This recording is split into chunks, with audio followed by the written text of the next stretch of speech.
semester's class seminar. So I know this is a fall break, so it's very nice if you all come over. It's very nice for Marc to come, also give a talk. Marc got his PhD from Georgia Tech, and since then he moved on to Boston to work at the Harvard Medical School. Now he's an associate professor at North Carolina, Chapel Hill, and he's done a lot of work. I noticed doing all tracking work before, and then doing deformable object tracking. For many years, he's working on deformable image registration. And so, a lot of the topic moved to deep learning now. So Marc probably has something to say about how deep learning is going to affect this area of medical imaging. So, okay. Marc. Well, thank you very much for the nice introduction. First of all, I did not know that it's fall break today, so I'm really sorry, but thanks for coming by. As he said, Jumbo said, I'm going to talk about deformable image registration. And just to set the stage here, I mean, probably all of you know this. What the setup here is, typically you have a source image, you have a target image, and you want to spatially align those two images, and typically this is done by solving some form of optimization problem where you're minimizing a compromise between the irregularity of a transformation. Typically you want them to be spatially smooth, and then some sort of image mismatch, SSD, mutual information, normalized cross correlation, whatever you want to take here. Why is this important? I mean, it's important because if you can do this, you can do analysis in normalized coordinate systems, or maybe you can use it for image segmentation. I mean, it's a very fundamental tool in medical image analysis and beyond. And it also has a very rich history. So back in like 100 years ago, Darcy Wentworth Thompson argued how you can warp different animals into each other, it's essentially image registration. And then this school by Ulf Grenander talked about looking at shapes in the group of diffeomorphisms. And what I'm going to talk about is pretty much related to this type of style of computational anatomy. Now, this also has rich mathematical foundations that you build upon in computational anatomy. Typically, this involves some form of differential geometry, then, of course, optimization, calculus, and we'll see later a lot of the chain rule. We're not going to see it explicitly, but this will be there. So there's a lot of math to build upon. Now, what I will be talking about here mostly is this model called the large displacement diffeomorphic metric mapping model, or short LDDMM, and how it connects to modern image analysis, meaning deep learning. And I'll draw some lines here because this is very a different style of attacking the problem. In one case, you're trying to build something based on, as I said, differential geometry and math. In the other case, it's maybe more data-driven, but I think there are lots of connections that are interesting to look into. So let's take a step back for those of you who have not seen this model before and explain how LDDMM works. So the goal here is to estimate a spatiotemporal velocity field, so something that changes over space and time, that within unit time warps a target image to a source image to a target image. And you can view this as an optimal control problem where you penalize non-smooth velocity fields based on some sort of norm, and you want to make sure that after this unit time warp, the warped source image, this I0, is close to the target image in some sort of sense. So this is just SSD, but it could be something more complex. And the constraint here is just what connects the velocity field with the map, the spatial transformation that you're trying to estimate. It's really just like flowing along a velocity field over time. So when I looked at this back then, when I was a PhD student, I spent a lot of time like understanding Faisal Beck's paper from 2005, which is like one of the key references in this field. And I sat down and I wasted like weeks of trying to derive this, and it was really all pretty complicated. Until the field sort of moved towards a different way of deriving these models. It's not that this was complicated or wrong, not at all. This was a great paper, and it is still a great paper. It's foundational. It's just that the way the problem was tackled was slightly different than what people do today, because today most often these models are derived based on constraint optimization, meaning that the constraint you have here is really this constraint that says how the map relates to the velocity field, so how individual points move along in space when you flow along a flow field for unit time. So now if you use constraint optimization, this greatly simplifies these sort of complex derivations that you saw a couple slides back. And to understand how this works, it's instructive to go back to see how constraint optimization works. So if you've had a course in constraint optimization, this is no news to you, but this is my 1-minute introduction to constraint optimization. Basically, the storyline is if you have an unconstrained problem, you want to minimize this over vector x, then the optimality condition is simply the gradient needs to vanish. if you have a constraint, so in this particular case, you may be optimizing something over a circle, then what used to be gradient equal to 0 is replaced by something called the Karush-Kuntaka conditions. Essentially what this says is that at optimality the constraint needs to hold, and the gradient, which without constraint needs to be 0, here is not 0, but it's proportional to the gradient of the constraint. And it's proportionally constant is the Lagrangian multiplier. So that's the setup. So in LDDMM, this is also the setup, just the difference is that you don't really have one circle, but you have an infinite number of constraints. So you don't have one Lagrangian multiplier, but you have a field of Lagrangian multipliers that's vary over space and over time. So it's a spatiotemporal function as well. So if you do it discretely, you maybe have many millions of constraints. If you do this with images that are 256 cubed, let's say, but the setup is very similar to this simple constraint optimization problem. So if you summarize these different things, if in the finite dimensional case you have gradient equals to 0, if in the unconstrained case, in the constraint setting, this is replaced by the Karush-Kuntaka conditions that I've just shown you. If you go to the infinite dimensional case when you work in functional spaces, this is replaced by the Euler-Lagrange equations. And in the constraint case, you also have something like the Euler-Lagrange equations, but it's going to be a set of differential equations that includes the constraints, so the Lagrangian multipliers, and your problem itself. So if this looks a little bit complex, let's see what this means in practice with a very simple example. So let's say we are not interested in registering images, but we're looking at points. So a point starts here, it evolves over unit time, and wants to hit the target. If you want to go back to this formulation of LDDMM, you can write this as some sort of integral over a squared velocity over time. This is how much energy you expend, so how much fuel you burn when you drive from one city to the other. And the constraint is simply saying that the position changes with the velocity. Right? This is not a PDE here. This is an ODE. It's just 1 point, but that's it. So then if you go through this constraint optimization approach and compute the KKT conditions, what pops out is this triplet of equations, right? This is a set of differential equations now. And this is nothing else. In this particular case, you can eliminate the Lagrangian multiplier in this condition. And what pops out then is x double dot equal to 0. It's just a straight line. Maybe not particularly exciting, but this is the simple example here. So now if you go to images, to this LDDMM setting, then the structure here stays almost unchanged. So maybe look very sharply at these equations, because I'm going to flip to the next slide in a second. So if you do this with LDDMM, you still have this integral over squared velocity, but now this velocity is sort of a norm over space. And how the point moves is replaced by a transport equation, so how the image changes as you flow along the velocity field. And again, you can compute these KKT conditions, and you also end up with the triplet of these equations. So the triplet is the constraint itself. This always needs to happen. Then a scalar conservation law for the Lagrangian multiplier. This actually will have something to do with error backpropagation if you're familiar with neural nets. And then another equation that couples everything together. So this equation is now not a line because you're in a more complex space. This describes a geodesic equation, so something in this curved space. And but the structure is pretty similar. Of course, it's complicated enough so we can't really find a closed form solution for it.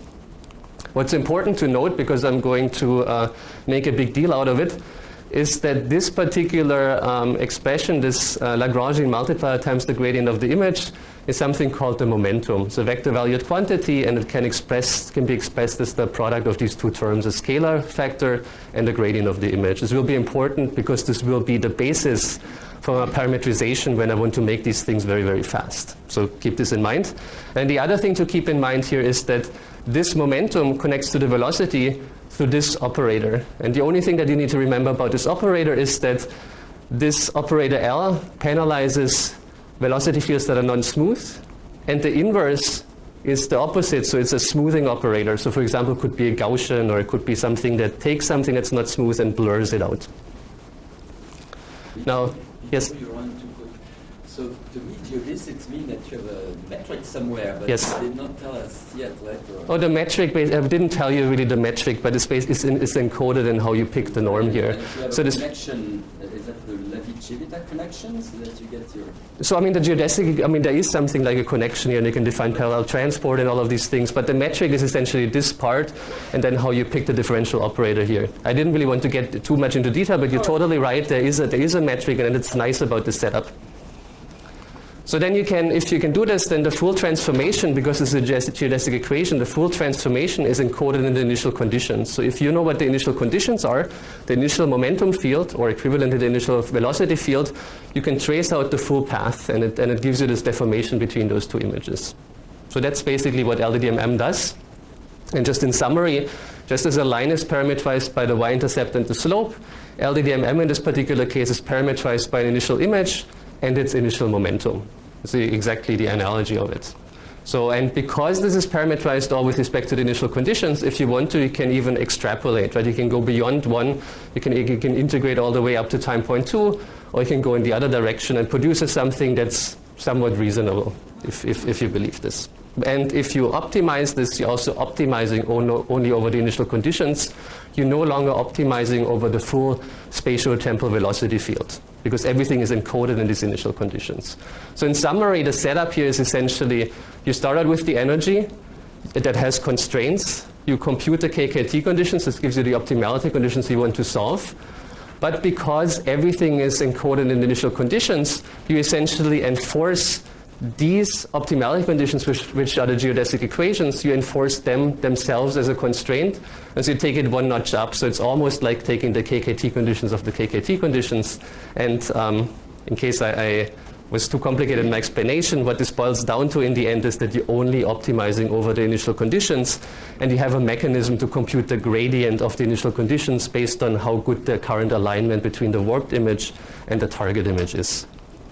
So I'm guessing I'm going to skip this because I just said this.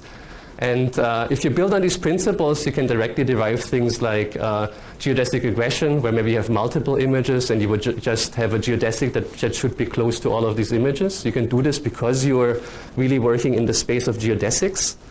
Or what we've also done, but I'm not really going to talk about this, you can take this up to define splines and diffeomorphisms, and then you can capture things like beating heart motions, for example, that would not be very appropriate to fit something that's closely related to a line. Now, come back here, I had all of these rich mathematical foundations that I claimed. So there is a metric, which I haven't discussed, but there's some sort of optimization going on, and so on and so forth. But then, when I view this from the constraint optimization point of view, essentially I eliminated the differential geometry. It's behind the scenes, but I really didn't worry about it too much. So I guess I could argue that I weakened the mathematical foundations here a little bit implicitly. They're still here, but I don't really need to deal with them. And so we can look at this now purely from an optimization point of view if we wish to do so. But at least we still have optimization and calculus and all of these things that need to go into this. So that's maybe comforting. But then, taking a step forward, everything that I've told you so far is pre-2010s, right? Pre the deep learning revolution, where people have papers that essentially just train a neural network and it does the trick for you. So now, if this is the case, I mean, you could say it's reasonable to say, forget about everything I've just told you about in the last 10 minutes. I'm just going to say, I have two images, I have some black magic, and out comes my deformation. I train this thing end to end, and this is it. I can do this, and then probably I weaken these mathematical foundations even a little bit more because I now got rid of all of my mathematical theory. But you could say, well, I have a deep network, so at least I still do some optimization, and my calculus in the chain will remain. So that is a little bit of a comfort that's left here. So good. But then, of course, if you really look at what people do these days, nobody computes a derivative anymore, because this is all done by automatic differentiation, right? So you write the forward model, and there's no creativity in computing a gradient. I wasted weeks of my life computing gradients, and it's probably not a good thing, so you can just do this automatically, and all these deep learning packages like PyTorch, TensorFlow, whatnot, they all have this mechanism, and it's great, right? So you don't need to compute these derivatives anymore. And you can also do this for registration. We've actually done this. I wrote something over the summer that does this LDDMM registration in PyTorch with automatic differentiation, and it works pretty nicely, and I don't need to take the derivatives anymore. So now I have a mission accomplished, right? I eliminated everything. So, so it's all I mean, actually, it's eliminated all the mathematics. I don't need to take derivatives anymore. I just write down the forward model. I'm done. And maybe I could stop the talk here. But we still have about 40 minutes left, so this is not what I'm going to do. And the question is, am I really done with my mathematical foundations, or is there something that maybe is still in there that we can exploit? There's some mathematical foundations left. And I think there are a whole bunch of reasons to believe this is the case, and reasons that we can use to build upon. So let me give you a bunch of reasons. I mean, first of all, this automatic differentiation is a tool. If you're not using it, you should use it. Even if you don't do deep learning, I think these deep learning toolboxes are awesome because they have pretty reliable automatic differentiation built in. So my registration framework that I wrote in PyTorch over the summer has nothing to do with deep learning, but it's written in PyTorch because it uses all the automatic differentiation, the optimization and everything, and it just works seamlessly. So it's really nice.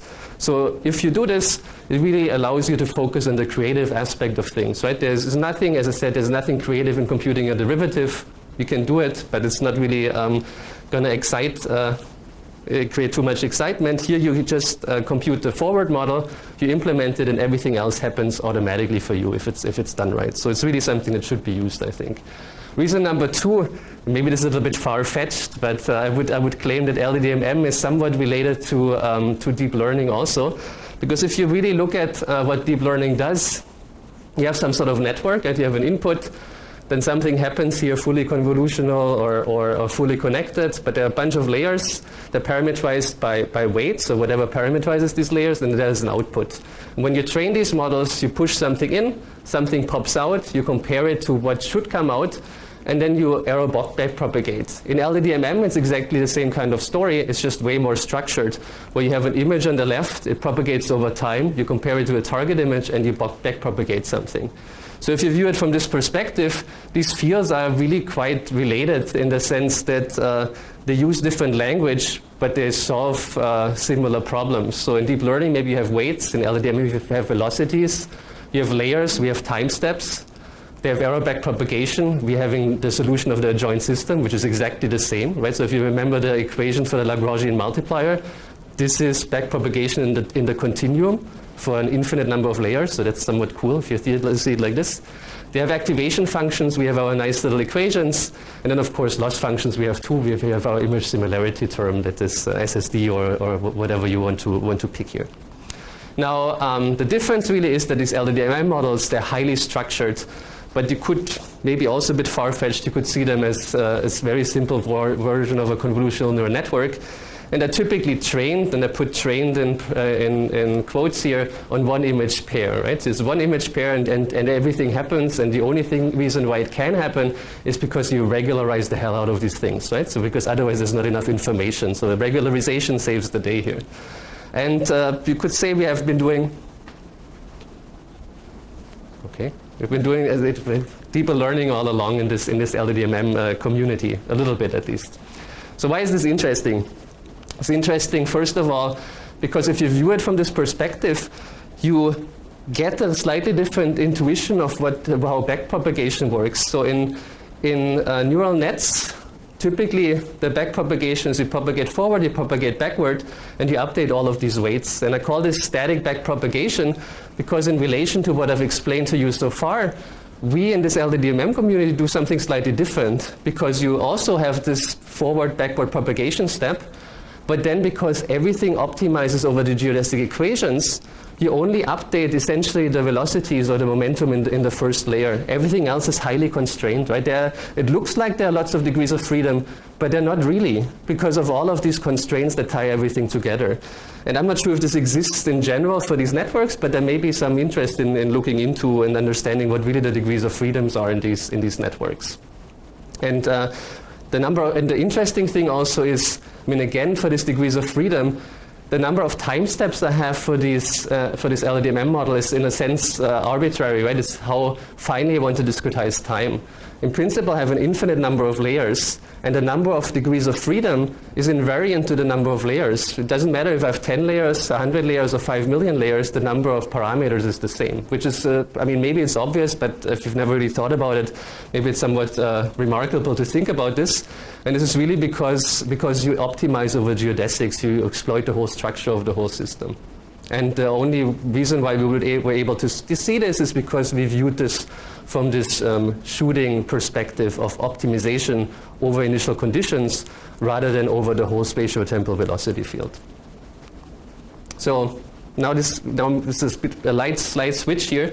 So everything I've told you so far is sort of interesting, but the main downside of LDDMM is that this is a highly computationally complex problem if you optimize over these initial conditions, if you do this for volumes. Unless you do something smarter in terms of maybe an approximation like Meow Meow does, it may take you like tens of minutes or an hour to do one image registration. And maybe this is not a big deal because you just do it on the cluster and it takes you years to acquire your images anyway.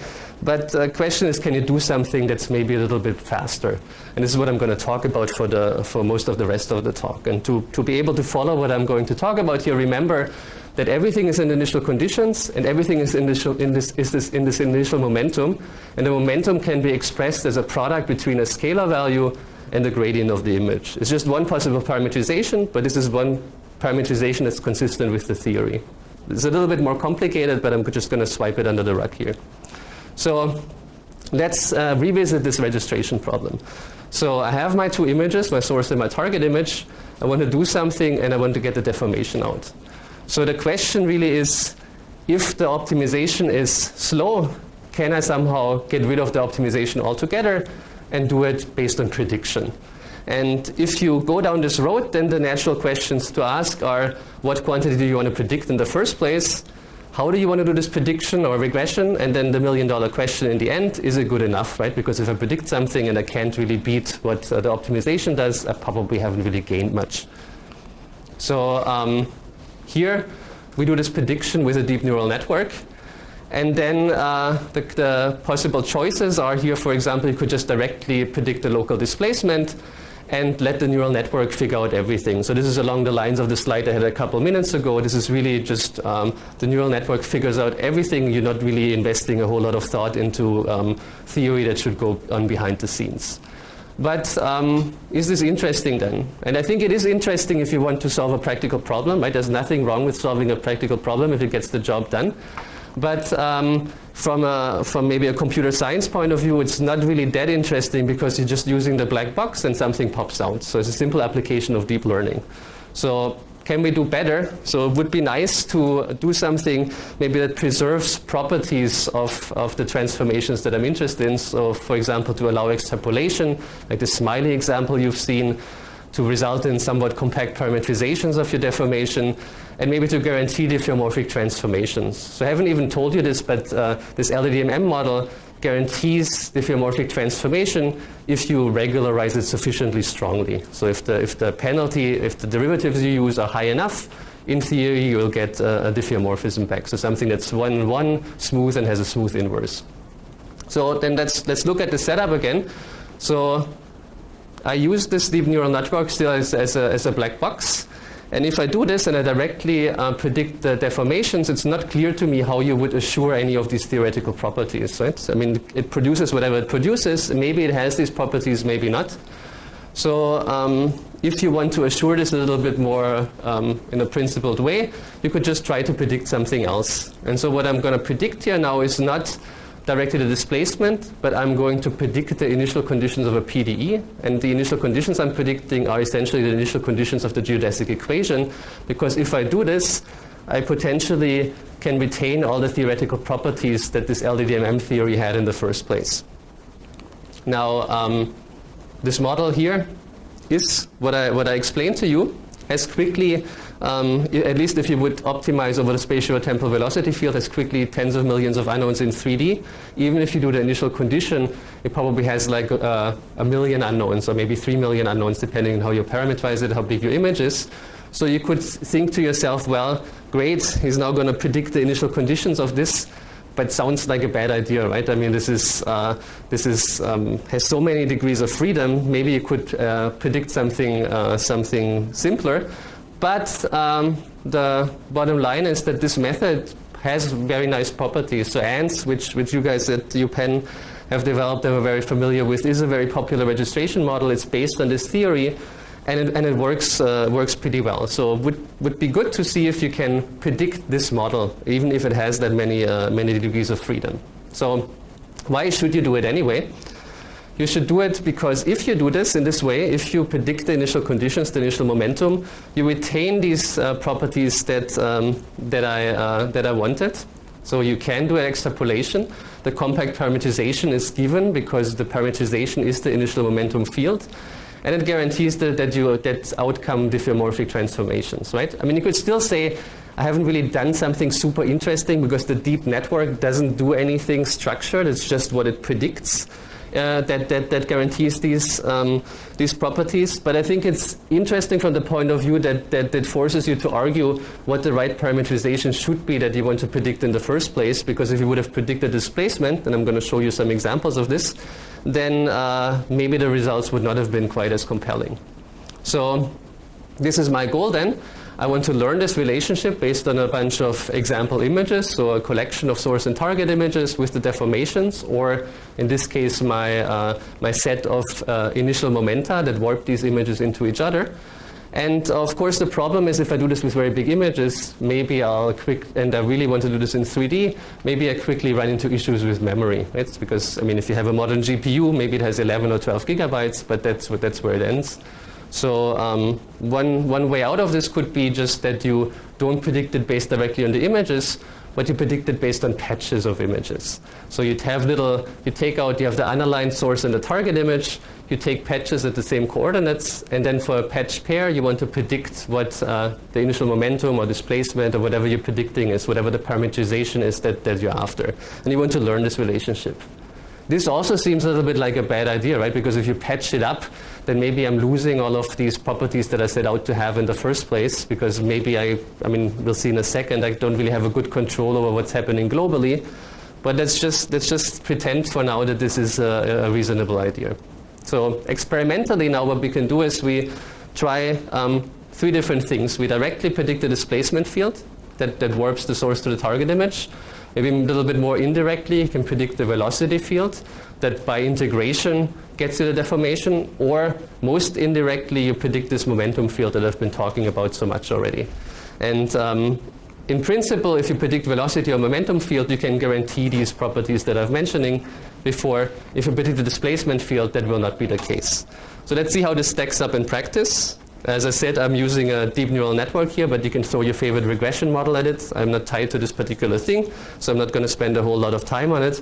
But our setup was you have patches, and you produce patches of either displacement, velocity, or momentum field. Now, let's see how this works in practice. I'll start with a simple 2D example, and then I move to 3D. So the naive approach is here, you take a patch. In this case, these are 15 by 15 patches. And you center it over every pixel, and you just predict the patch, and then you average patches afterwards. And then we compare the result that you get by this prediction method to the result that you obtain by numerical optimization, which is much slower. And what you see here is, so these are the deformation errors with respect to the optimization method.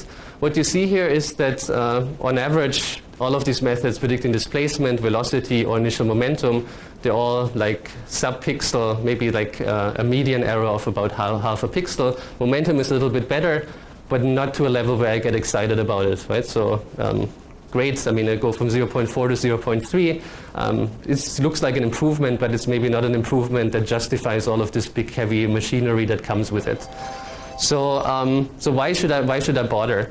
So I should bother because if I go to a much larger stride, so I don't center this patch over every pixel, but I essentially almost compute non-overlapping patches. So my patch is 15 by 15, my stride is 14. If you do this whole validation game again, then you see that displacement and velocity got significantly worse. The momentum, so this is stride 1 example, this is stride 14, momentum got a little bit worse, but not by much.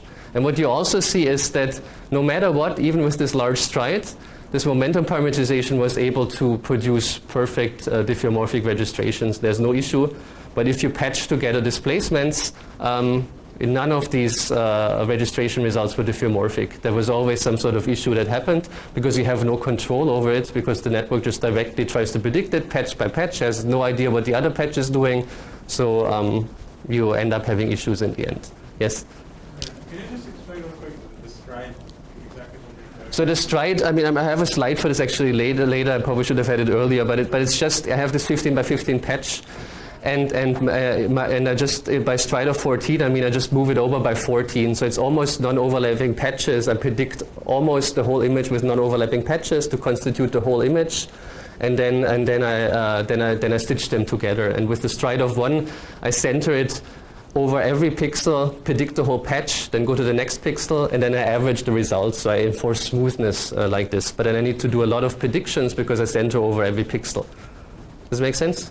Yeah? Okay. It will become a little bit clearer later. I'll have some image for this. So you can also do this in 3D, and the same story holds. I'm not going to bother you too much about this, but if you do this and you have a large stride, then you, since you're not using optimization anymore, you have something that ends up being orders of magnitudes faster. And if you use this momentum parameterization, which I have been advocating, it retains the nice theoretical properties of LDDMM. Specifically, you can retain the property that you get diffeomorphic transformations in this guaranteed. And if you deal with these neural networks, there's also a way to evaluate solution uncertainty by some sort of by using dropout to evaluate it. So essentially you evaluate a bunch of solutions and it gives you some sort of uncertainty estimate. So it's just an example image. You have a source, you have a target image. I'm not claiming this is the world's best registration result, but what's important here is that this is the optimization result that tries to get the source closer to the target, and this is the predicted result without optimization. And I mean, to me, they look visually almost indistinguishable. And this is, if you do sampling, you can get an uncertainty map of how confident you are in the prediction model is in producing this particular deformation. And you see the redder the color, the more uncertain it is. So in this region where it looks a little bit weird, and in other regions, it's pretty confident that it did the right thing. In 3D, you could do the same thing. And as I said, the interesting thing here is that this is orders of magnitudes faster. So how fast is it actually? So if you do this in 2D for 128 by 128 images on 1 GPU, you do this registration in 0.2 seconds. If you do it in 3D, you do it in a little bit less than 6 seconds, 8 seconds. And I think this was on a Titan X. And so it's like about 66 times faster for a 128 cubed image in comparison to already a GPU-based implementation of the optimization. So it's GPU to GPU. And here also it's striking to see that if you really would have done the stride of 1, then you need to predict so many patches that in 3D the prediction would have taken 7 hours. So it's really important that you retain this property that you can predict patches with a very, very large stride where you have almost no overlap, because then there's really relatively little to predict even in 3D. So this raises the question, of course, why this momentum prediction is much nicer behaved for large strides. So to understand this a little bit, let's go back to registration 101. Registration 101, what you do is you register a gray square to another gray square. And if you do this, then it depends on the registration result, will of course depend on whichever deformation model you use. But corner points probably should go to the corner points. These are relatively non-ambiguous. The lines maybe should go to the lines. That's already a little bit more ambiguous, because I don't know if the midpoint here should go to the midpoint here or somewhere else. This really depends on the deformation model I have. And if you're somewhere in the interior, I have no idea what's happening. This is totally different by the deformation model. So it's very ambiguous, and it's only driven either by the parameterization of your transformation, or if you do something non-parametric, as we're doing here, it's only driven by the regularization you choose, so by this type of smoothing that you do. Now, if you then do this prediction based on a little patch, then if you're in a scenario where you're sort of inside a homogeneous area, you will have a huge issue if you're trying to predict displacement field or velocity field, because you just don't have any spatial context. You don't see anything, so you can't possibly predict it.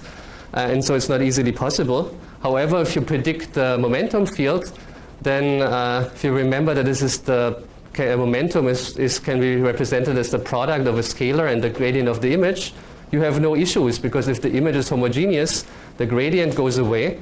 So it's 0. So if I don't see anything, I don't have to predict anything. And if you do this for brain imaging, for example, this also means outside the brain, there's nothing to predict, because it's essentially constant. So you don't even have to do this, which makes this thing even faster. So this is good, right? So does this matter in practice? I mean, here's an example maybe to illustrate this momentum. And this is an example of small square to large square. And you see what the momentum parameterization would be here. It's not perfectly aligned to the edge in this particular case because of optimization reasons and because this thing was blurred out a little bit, but it's much more spatially compact than the velocity or the displacement for this particular example. And then if you come back to this little prediction in a little area, here is this example in practice, right? So you have black and black. If I want to predict the displacement or the velocity field, I have no idea what to predict because I have nothing to go by. But if I look at the momentum, there's nothing to predict because this is 0. So this is a nice parameterization in this setting. Now to come back to what Paul asked, I mean, so this is really patching the image up into regions. Maybe you predict a patch here and then another neighboring patch and another neighboring patch, and this is the whole image. I mean, these examples I've shown here always had an overlap of one column, or just to get a little bit of smoothness when you average across the boundaries. But in principle, if you do these predictions like this, with the velocity field or displacement field prediction, you're bound to get discontinuities because you have 0 control over what these predictions do. If you do this with the momentum, you also get discontinuities, but it's not a problem because the momentum doesn't need to be spatially smooth. The momentum goes from momentum to velocity based on this smoothing operation. And this is not some sort of random hack that you do after the fact. This is something that comes out of the mathematical theory. So it's nice because you predict something that doesn't need to be spatially smooth. So if it's not spatially smooth across the boundaries, you don't really care too much about it, because at the end of the day, you're going to smooth it out, and it's theoretically justified, which I think is nice. So now we come back to, does this work in practice? And so we've tested this quite extensively on like 4 different neuroimaging data sets. And this is an example. So this is it's out of this paper by Klein, who evaluated all sorts of different registration algorithms. So these are the ones that are in the paper, and this is LDDMM based on optimization, this is based on prediction, and this is something with a correction step, which I'm going to explain to you in a second. So what you see here is a target overlap ratio. So these are brains registered to each other, and the higher the value, the better. And it tells you something about how much corresponding brain structures overlap that were manually segmented. So the first thing you should note here is that all the methods, including our own, suck, because this maximum is 1, and we're here somewhere around 0.6. So this makes me hopeful that there's a lot of room for improvement. So, but what you also should see is that the state-of-the-art method, so this, for example, is a flavor of ants. The prediction, the optimization is sort of in the same range. And the prediction model without optimization, which is orders of magnitude faster, is a little bit worse, but not too much. If you do this correction step, it's basically the same result, the same quality. And this holds up over all these 4 data sets that we tested. I'm only showing you 1 here. Now, how does this correction thing work? Well, it's pretty simple. So one case, you can do some form of greedy approach. So you have a moving image, the target image, you predict the momentum, you warp it, and then you do this thing again. So you do another prediction, and you do it one after the other. You can do that. But the downside with doing it in this particular way is that, oops, why do I have it? Oh, something is wrong with my, okay. Sorry. Let's see, let's try this again. Something's wrong with my animation. Okay, anyway, the text basically said if you do it greedily, then you left the space of where everything is encoded in the initial condition, right? Because you have one initial condition for the first warp and then another initial condition for the next. So that's not really that nice if you want to do, for example, some sort of statistics afterwards on these initial conditions. So it would be much nicer if you can do something where in the end the transformation is still encoded only in one set of initial conditions. And you can do this by doing something slightly different in a non-greedy way. So again, you start with this moving image and the target image, you predict the momentum, then you warp the target image back to the source image, and then you have a second network that essentially just computes a correction of the initial momentum. But you all do it in the coordinate system of the source image. So it's a fixed coordinate system, and in the end there's only one initial momentum that gets computed that explains everything. And by doing this, you sort of get this little bump up in performance that you've seen on the box plot that brings you up to state-of-the-art performance for registration methods in this brain registration domain. So you add this up in the end, right? In the same coordinate system, so there's only one thing left. So if we want to look at what this correction network does, and maybe try to understand it a little bit better, we've also done this. It actually was prompted by a question from reviewers we got for the paper we submitted. And so the question they asked is, and it was actually interesting, what happens, can you use this prediction network for correction, right? So in the greedy approach, you just have one prediction network and you run it a couple times. Does it help improve the result? And maybe you can do more and more corrections and you somehow get better and better. And so we did this. So we have here the optimization again, one prediction with correction. And then we have flavors where we do where we apply the correction multiple times or apply the predictions multiple times. And it sort of looks like if you do this, it indeed improves the performance. Very small, right? Maybe also not something that you should care about in practice, but it seems to improve a little bit over only this prediction. So is this a good thing then? Should I run it multiple times? So if you dig down a little bit deeper in this, what you can try to look at is the distribution of the deformations. So we set out with the problem of trying to make this optimization approach very, very fast. And so ideally, if you're doing a good job, you should have something that approximates what the optimization gives you, hopefully. And so what we did is we did all of these registrations in these validation data sets. Then we computed histograms over the log of the determinant of the Jacobian, so locally what the distribution of these deformations is. And what you see here is, maybe it's a little bit confusing, the blue curve is the optimization result. The dashed one is the correction. It's always exactly on top of each other. And then you have these various flavors of other types of corrections. And they do not match this optimization result quite as well. So if this is maybe a little bit difficult to see in this visualization, so we just subtracted them from each other. So ideally what you would want to see here for these models is if they perfectly in distribution mimic the optimization, you would want to see a flat line. So what you see here is not quite flat, so they make a little bit of an approximation error in distribution, but this correction network gets pretty close, and you see that these applying this prediction multiple times or the correction multiple times, it gets pretty far away from what the optimization solution would be. And I think this is not surprising because at that point, even though while you may be able to sort of improve your match of these structures, you sort of like moved out of this space that you really wanted to approximate. So it just keeps on pushing and pushing, and this doesn't happen if you do this correction network approach, because you're really trying to approximate the original model that you're after, or that we were after. This is all open source. If you want to download it, you can download it here. It's a neuroimage paper from 2017. You can play around with it if you like.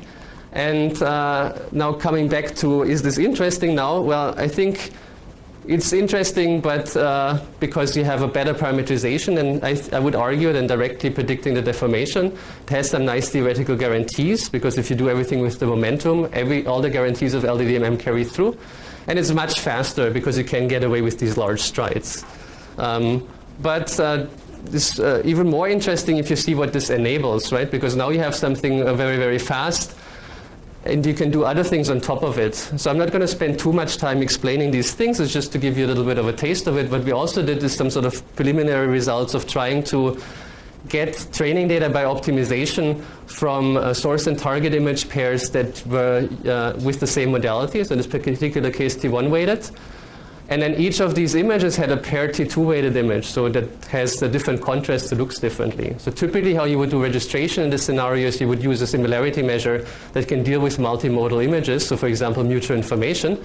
But what we did is essentially we trained this network with the initial conditions from these pairs, but the input of the network was a patch pair of source image and target image with a different modality. So what happens then is that it intrinsically also learns this multimodal similarity measure. And I don't really have super concrete quantitative results for this, but it seems like this is much more stable than using something like mutual information, because mutual information is a great measure, but at the end of the day, it's something that's sort of cooked up, right? It's not something that really comes out of what the data tells you. So this is something that's much more specific in that sense. You can also do this for longitudinal studies. So we played around with trying to do regression coupled with these fast predictive methods. And I think it's interesting because in this case, this is something for the ADNI data set. You're looking at longitudinal data, and at least to me initially, it's not totally clear that it would be able to capture this, right? Because if you have longitudinal data, the changes that you see are probably relatively subtle. So I'm not sure if a prediction model can really capture these subtle changes. But it turns out that if you look at correlation measures between clinical scores and the deformations that you generate, they're very similar to if doing it by optimization.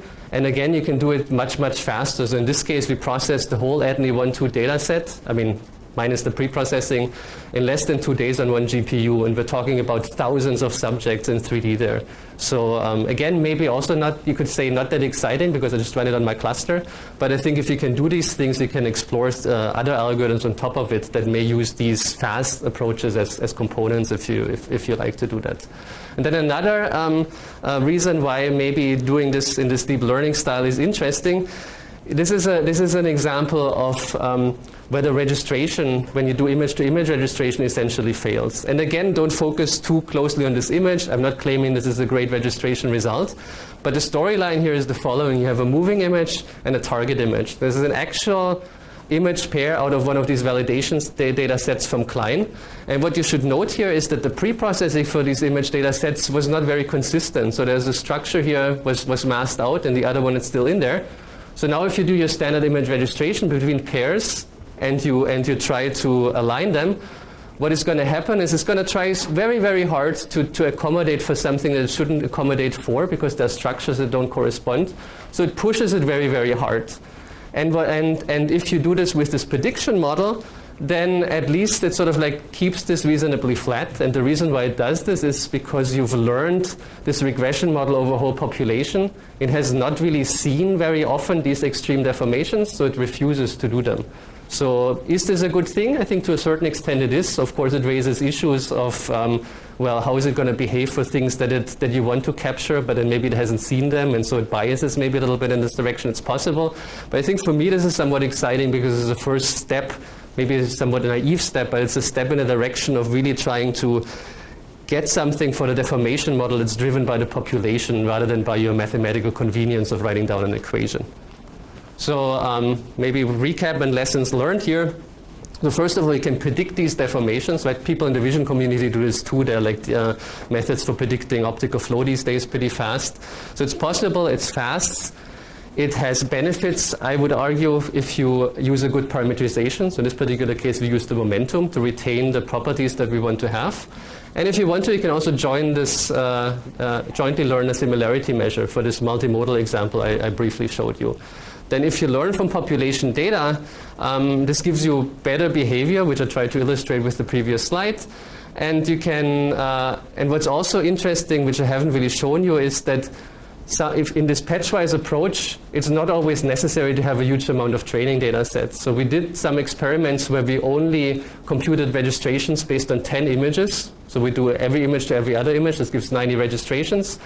And there are so many patches that, yes, it deteriorated the performance a slight little bit, but really not by that much. And when I asked my student, I mean, he essentially throws away a vast majority of these patches in training anyway because there are too many patches to deal with. And on this scale, it all sort of looks similar.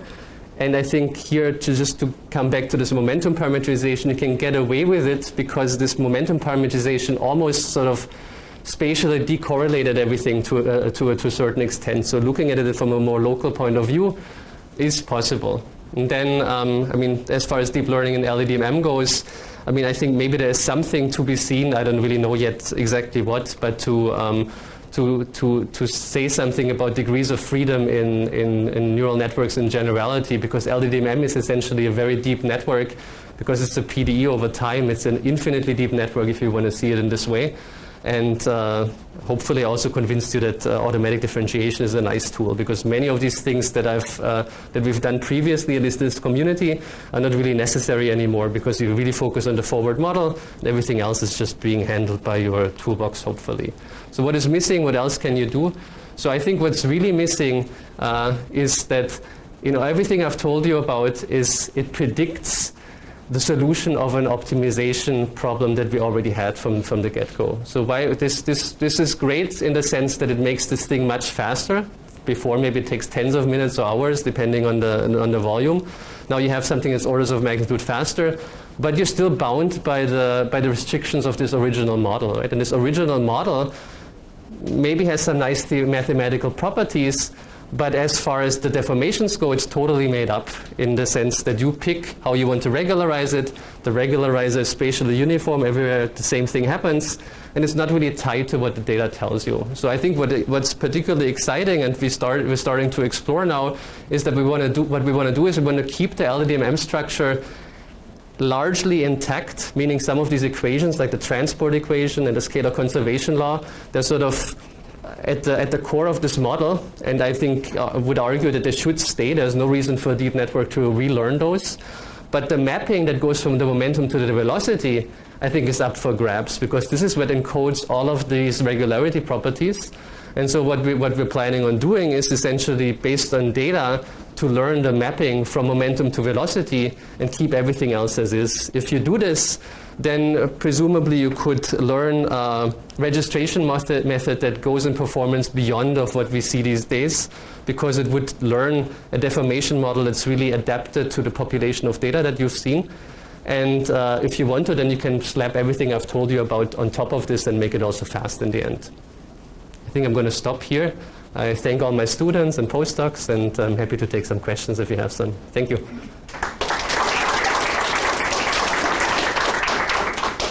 Questions? Go ahead. Yes. That was a great talk. You touched on this briefly, but you mentioned the idea of what happens when you don't have particular cases in your training studies and you're trying to apply this registration to using deep learning.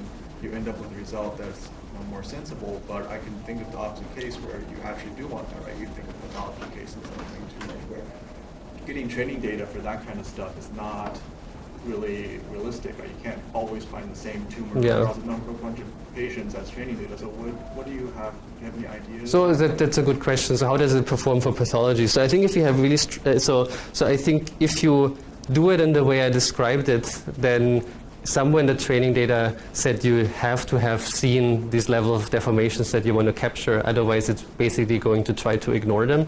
So if you really have very large tumors and you have very few of them, probably this is not a good strategy. On the flip side, though, is that if you're dealing with cases where maybe the change is a little bit more subtle, so for example, for the ADNI data set, it allows you to learn a model that's much more sensitive to what you expect to see longitudinally rather than cross-sectionally. So when we do this ADNI studies, for example, our model in training only sees the longitudinal registrations and it learns something that's specific for this. So I mean, maybe to answer your question, it's a little bit of a two-edged sword.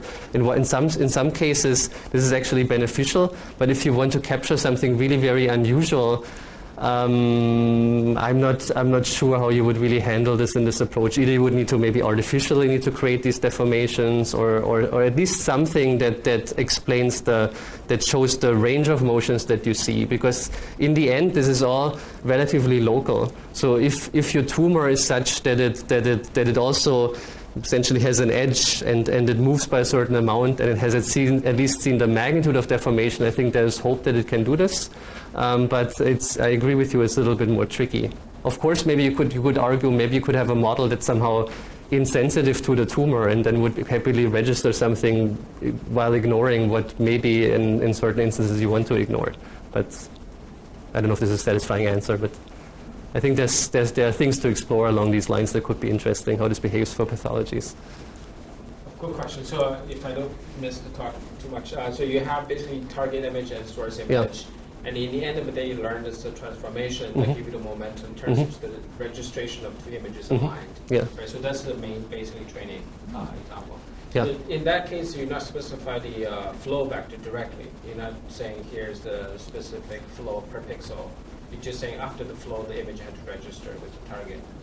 In the training, you mean? Or? In the training, yeah. So in the training, is essentially currently the way it's set up is that you compute these registrations by numerical optimization, and the whole parametrization is this initial momentum vector field. And then when you train the model, it's essentially image patches and then the patch of the momentum. So then when you compute it, the network creates these patches of momentum. You patch together a full momentum volume. You smooth it with the smoothing operation, and then you solve the shooting equation that gives you the deformation. So there are a bunch of levels of indirection, but because of these levels of indirection, you retain the theoretical properties.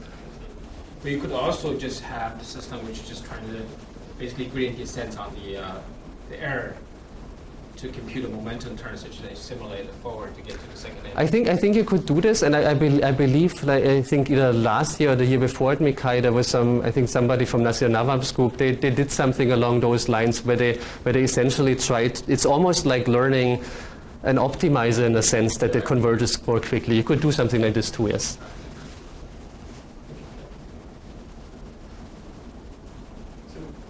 One question: when you're comparing with LDDMM, so the LDDMM you're using is doing the sum of square difference metric. Seems like, right? But the prediction method is actually using like the texture and context information. So I guess the question is, what does the metric look like between predicted and actual optimization? By metric, you mean the difference in the deformation, or? No, like the actual image similarity. Oh, the image similarity. So I don't have any results on the slides, unfortunately, but they look pretty similar, as I recall. I think we have it in the paper somewhere. And I guess the other question, if you do use something like normalized cross correlation for the optimized registration, is that? So I think currently the setup we have is rather naive, I would say, because it's really bound by whatever the model is that you're optimizing in the first place. So if you have something where normalized cross correlation is the better measure, then this thing, you would create training data with this measure, and then the prediction model would benefit from this too. And maybe this will make you happy. In my automatic differentiation implementation of this is one line of code, so it's nice. But I think my hope really here is, and this is what we're trying to push now, is to go beyond the registration models we have by having essentially like a two-step thing. In one case where you learn by some form of regression, or in this case a simple deep learning model, the metric to go from momentum and image to velocity. So that could then be locally changing depending on what the population shows. And that would still be then a model that you would need to optimize, but the mapping is sort of different from the momentum and the image to the velocity. But then you can, once you have this, presumably, hopefully you would get a better result, and then you could combine it with this. And the other thing that we're looking at is, I told you previously, like François-Xavier Allard has this similarity measure that's based on optimal mass transport. And so he's generalizing this to images. If you can do this, it probably has a much better capture range. So you could imagine, I don't know if it would hold up, but you could imagine if you have these settings where maybe you have some sort of cortical foldings and you would get into local optima, that this thing will see it move from a more global perspective and would pull it in the right location. Again, it would give you then better data to train from, and then this regression model hopefully would capture it also in the end. Yes, my other question is, how transferable are these when you learn the weights on one set of data? So I think this is a great question, because Martin, my collaborator, scared me recently. So because he took this model that we trained on the OASIS data set, right? These are normal old subjects. And they applied it to a bunch of, because they want to do multi-atlas segmentation, they applied it to a bunch of neonates. Different resolution, look totally different. They just throw it in there, and for some reason, I think it did a decent job. Maybe not the best possible job it could do, and probably you could improve this model by fine-tuning it a little bit. So all the validations we did actually were all done based training on OASIS data set and no fine-tuning, just throwing it at all of the other 4 data sets that worked nicely. So if you would fine-tune, probably could get a little bit better. So it seems to me, don't have a very concrete answer to your question, but it seems to me that these things are pretty transferable, because they only have this very local notion, and at the end of the day, there are going to be a bunch of edges, right? So yes, probably the performance is going to deteriorate a little bit if it looks dissimilar, but it's still going to do something that is somewhat meaningful and not produce something super crazy. So, like, if you were using the square difference in your, the square difference metric in the OASIS training data set, you're just saying that in the end you found that least square difference actually works pretty good for neonate images as well.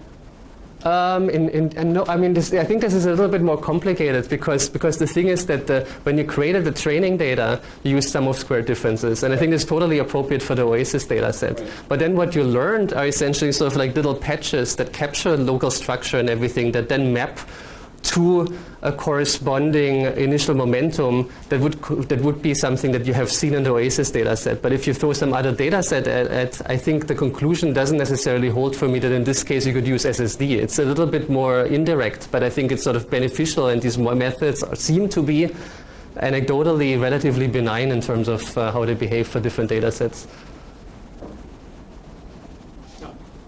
So you talked about the importance of choosing a large enough patch size.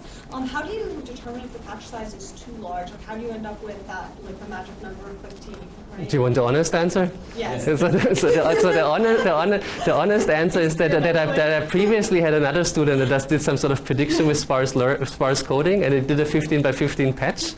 And so we wanted to have something to compare to. So we also did 15 by 15 patch, and it seemed to work fine. But then to justify this decision after the fact, we went back and looked at what the deformations really are that you see in these images, and they seem to be reasonable in relation to the patch size, right? Because you could, if you have like really large deformations and very small patches, at some point I think you're going to get into trouble. But I think there's a lot of things that you could explore. Maybe have some sort of like multi-scale strategy, or maybe having like different size patches in source and target images. So I think, yeah, Do you think you could like analyze characteristics of the image pair to determine like the optimal patch size? No, I think you can. I mean, as I said, if you solve it by optimization and you trust the optimization result, then you could get some sort of distribution of what the range of deformations is that you expect to see. And this probably should be related in some sense to the patch size. But then, of course, if the patch gets too big, at some point, maybe you're going to run into issues of like training it properly. So it's beneficial to have something, I think, that's reasonably small still. Yes? It's a very nice talk, and I agree that deep learning basically speed up the diffeomorphic image registration a lot computationally. But I'm afraid I'm not agree with you that automatic differentiation will kill everything. I still think the basic fundamental study of the diffeomorphism is still very important. No, that's... And also, like, even for automatic differentiation, it's easy for you to call one line, but underlying work, a lot of mathematicians and trying to understand or help you to derive that kind of work. Sure. So... Of course, I fully agree with this statement. I mean, it's not going to help you with any theoretical understanding. But as far as the implementation goes, I think it frees you from the tedious work of computing a derivative. And I don't know about you, but I literally have spent weeks of my life computing derivatives, and I think I'm done with it. Yeah. Okay, let's thank the speaker on my notes.